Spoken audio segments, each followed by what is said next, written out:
আসসালামু আলাইকুম। অনেক দিন পরে নতুন একটা ভিডিও বানালাম।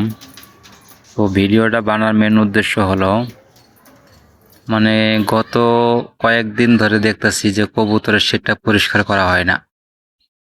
তাই আজকে কবুতরের শেড দেখা আসলে খুব খারাপ লাগতেছে যে এরকম ময়লা কবুতরের শেডে।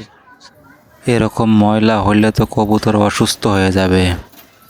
সবসময় কবুতরের শেডটা পরিষ্কার রাখার চেষ্টা করি। কাজের ব্যস্ততায় কবুতরের শেডটা অনেকদিন পরিষ্কার করা হয়নি। তো আজকে অফ ডে শুক্রবার, তাই চিন্তা ভাবনা করছিলাম যে কবুতরের শেডটা পরিষ্কার করবো, একটা ভিডিও বানাবো। তো আমি কিছু কবুতর পালি এখানে, গিরিবাজ কবুতর, হাই প্লেয়ার কবুতর। তো কয়েক পিস আছে, আমার কাছে বেশি নাই। তো শখের বসে কবুতরগুলো পালা। আসলে মেন কথা হলো কবুতর পালতে গেলে অনেক যত্ন নিতে হয় বা অনেক মানে সময় দিতে হয়। কবুতরকে কোনো সময় দিতে পারি না। আসলে কাজের ফাঁকে ফাঁকে যতটুকু পারি সময় দিতে পারি না, যত্ন নিতে পারি না।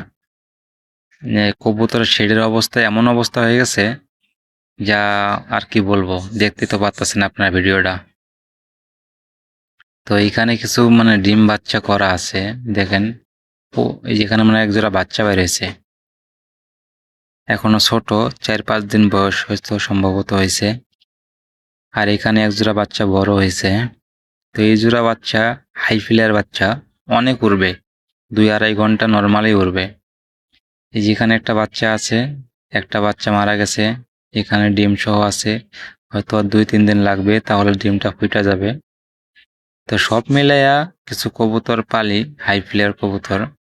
যাক, যেটা আর কি মেন কথা, কবুতরের শেডটা সবসময় পরিষ্কার রাখবেন আপনারা। আপনারা যারা যারা কবুতর পালেন, কবুতরের শেডটা পরিষ্কার রাখার চেষ্টা করবেন, যাতে কোনোভাবে ময়লা না জমে। ময়লা জমলে কবুতর অসুস্থ হয়ে যাবে।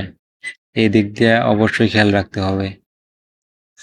আর মেন কথা যেটা, কবুতর সুন্দরভাবে গোসল করাইতে হবে, যাতে তাদের শরীরে কোনো পোক বা তাদের শরীরে যেন ময়লা না থাকে। এই বিষয়টা খেয়াল রাখতে হবে। সব মিলাইয়া সব ধরনের চিকিৎসা হলো কবুতরের খাবার।